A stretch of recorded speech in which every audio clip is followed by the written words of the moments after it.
Greetings and salutations.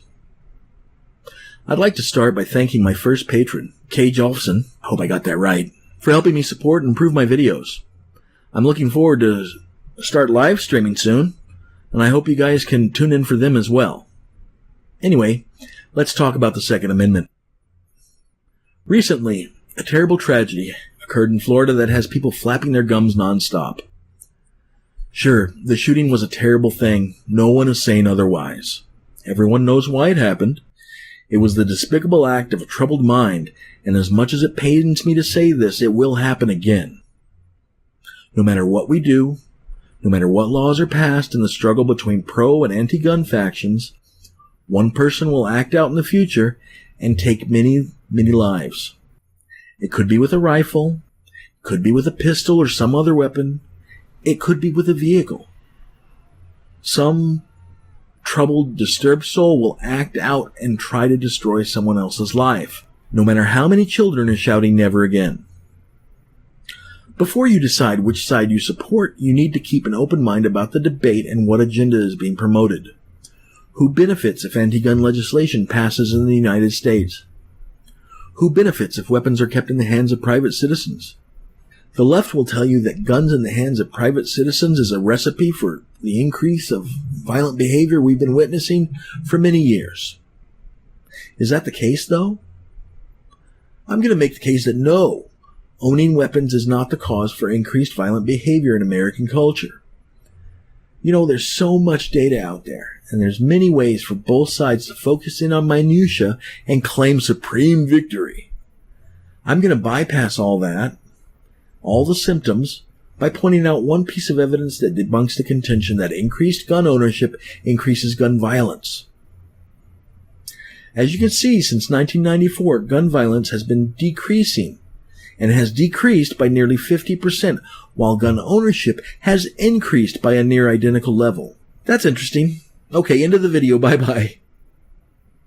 Silly people, you know the video isn't over because I haven't asked you to donate to my Patreon yet. Yes, that's a shameless plug, begging for your shekels. The regressive left will recite a long list of why these numbers are misleading. They will jump up and down and proclaim some other factor that supports their narrative as valid. They can't change the simple fact that the number of legal firearms in America has no substantial correlation with the gun violence rate in America. I'm sure someone's going to point to the assault weapons ban of 1994 and sing its praises. This argument comes pre-debunked because the huge majority of gun violence is committed with handguns and not assault weapons.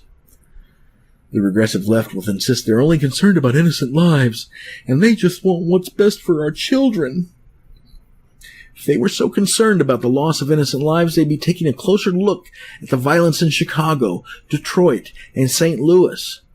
People are being murdered at shocking rates in those cities, and not by semi-automatic rifles, but with handguns. Why then do they promptly climb up on freshly dug graves of every mass shooting victim and try to proclaim moral superiority? I think Rahm Emanuel expressed the viewpoint of the regressive left most succinctly. You never want a serious crisis to go to waste.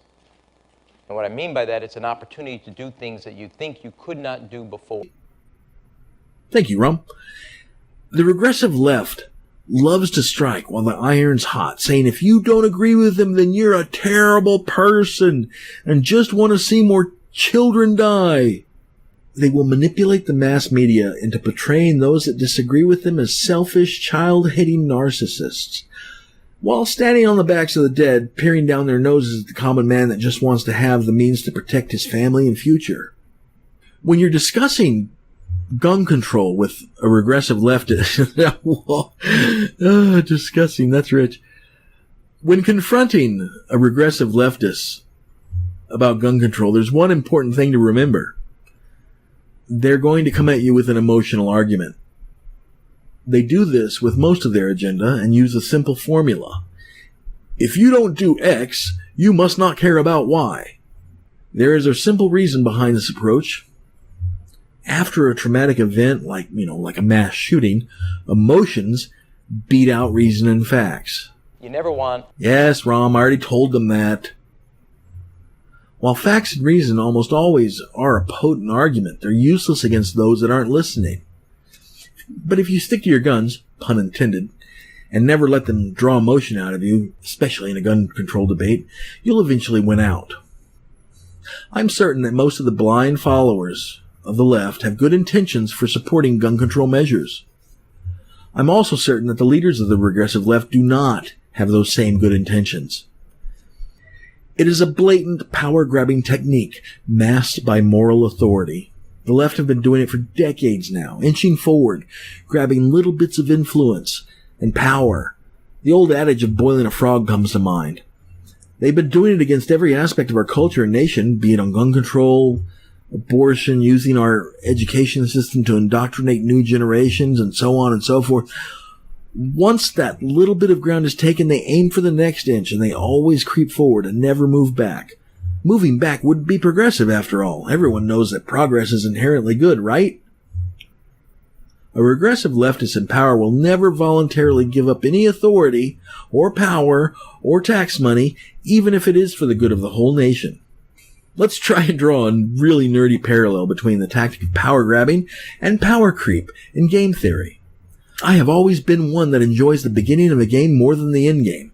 Bashing in the heads of rats and kobolds is much more engaging than laying down swaths of destructive fire, killing dragons and demons wholesale. If anyone could have that kind of effect on their environment, real or imagined, it would be chaos.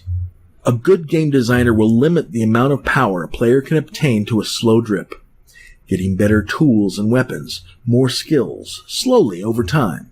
Life generally works that way as well. A person advances in their career according to the amount of work that they put in. A society advances in both culture and technology the same way. People that exploit a crisis to obtain power upset the natural balance of an order of said society or government. And that's exactly what the left has been doing, and that's what they're doing in the gun control debate now. The citizens residing in our nation are an integral part of our governance. Elections are the keystone that it's founded on, and every part of our government has powers that balance out against each other. The power of the citizen resides in the power of the vote and in the barrel of their gun. Now that we've determined what and how, what being the power grabbing and how being moral outrage, let's ask why. Why do the entrenched leftists want to take away weapons from the private citizenry? I doubt anyone could objectively argue that they wouldn't repeal the Second Amendment if they could get away with it.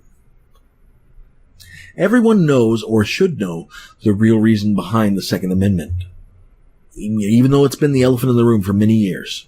Just recently, it's become acceptable to talk about, as the progressive left have grown more vocal and more violent. The Second Amendment is about the overthrow of a tyranny. Oh, you must be one of those paranoid alt-right anti-government conspiracy Nazis that everyone's, you're afraid of a totalitarian state, you're un-American, can never happen in America. Yeah, it could happen in America. I take the spirit of the Second Amendment seriously, and yes, I do fear that a tyranny could rise up. Our founding fathers did, and nothing I have seen in human nature leads me to believe otherwise. In fact, hearing the cries from the left of, "Not my president," and "Beat up any white people," and "Resist by any means necessary," has done nothing but reinforce my solid support of the Second Amendment. They'll tell you, you can't fight tanks and planes with assault rifles anyway, so why even try? The Viet Cong fought with little else but rifles, and they subdued the strongest military on the planet. If you think free-minded patriots in the United States would be any different, I think you're sorely mistaken. Yes, it's true, the left fear gun owners. That's the short answer. They fear regular citizens that support the Constitution and bear arms. They fear Trump supporters. The most ardent of patriots own weapons. Many own a lot of weapons. Many can produce their own ammo. The left understands that if they cross a line and become a tyranny I think they wish to be, they'd have about 100 million citizens ready to bear arms. Oh, certainly the military could suppress them in short term, but let's face it, that many pissed off rednecks would be extremely difficult to deal with. Getting rid of the Second Amendment would pave the way for the federal government to rush forward and grab as much power and control from the populace as they could without consequence. If that were to happen, we'd be pushed out of our own nation very much like Germans and the British have been doing to their citizens. An even more relevant example is South Africa. Looking at South Africa, you will see exactly what social justice warriors and the regressive left really want from the United States. Apartheid held down blacks in South Africa for nearly 50 years. Well, it was oppressive and unjust. It was dismantled after a great deal of pressure, both internally and from the international community. Nelson Mandela has been hailed as a great humanitarian by most of the world's leaders. However, since his passing, it seems that his death has left the 90% black majority in South Africa without a moral compass. Mandela never wanted retaliation, but the current government there, in its infinite wisdom displayed here, has decided that two wrongs make a right, and has voted to confiscate land from white African farmers with no compensation.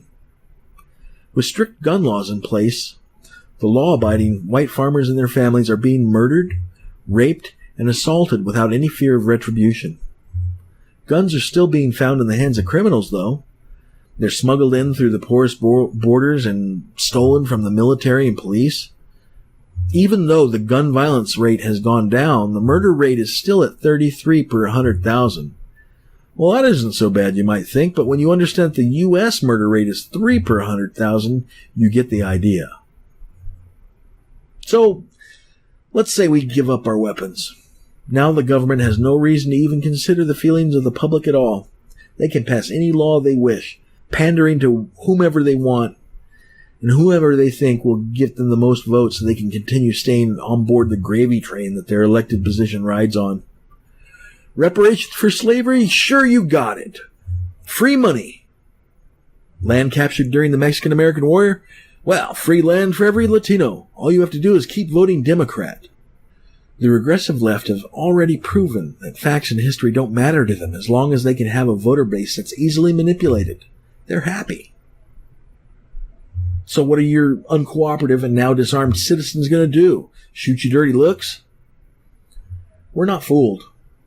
We know what the left really wants. They want to pull our teeth. If they were concerned about people dying, then they'd be screaming their lungs out at the body counts in all the major metropolitan areas. You know, those with the most restrictive gun laws. I don't hear a lot about that, do you? Perhaps it's because those very cities that have the highest violent crime rates and the strictest gun laws have had Democratic mayors for 50 years or more, usually. Most of the violence is committed by minorities against minorities. This is yet another case of the Democratic Party failing to care for blacks and Hispanic communities. They only make noises when there's a mass shooting because mass shootings allow them to grandstand for the cameras and with the left-wing media. The mainstream journalists know that a mass shooting is a meaty ratings grabber that can be used as a bludgeon, clubbing down their opponents like so many baby seals. The only really recent development has been the smart use of the victims in such a blatant manner. Scripted interviews and wickedly edited conversations add a little spice to their agenda. Standing on the graves of the dead has always been a go-to tactic of the left. Parading children that should be a bit traumatized to parrot your beliefs, even for them it's a new low. We cannot give 1 inch to the progressive left on the Second Amendment. It's our biggest advantage. Abandoning the Second Amendment would be asking to become a herd of sheep watched over by hungry lions, and to quote a certain Florida sheriff who happens to be a fan of Tywin Lannister, "The lion doesn't concern himself with the opinions of sheep." What a douche. Now, go donate to my Patreon, like and subscribe, and support my channel. So now you know the video's over. But I'd like to, again, thank my very first patron, and I hope that you guys have a wonderful weekend. Cheers.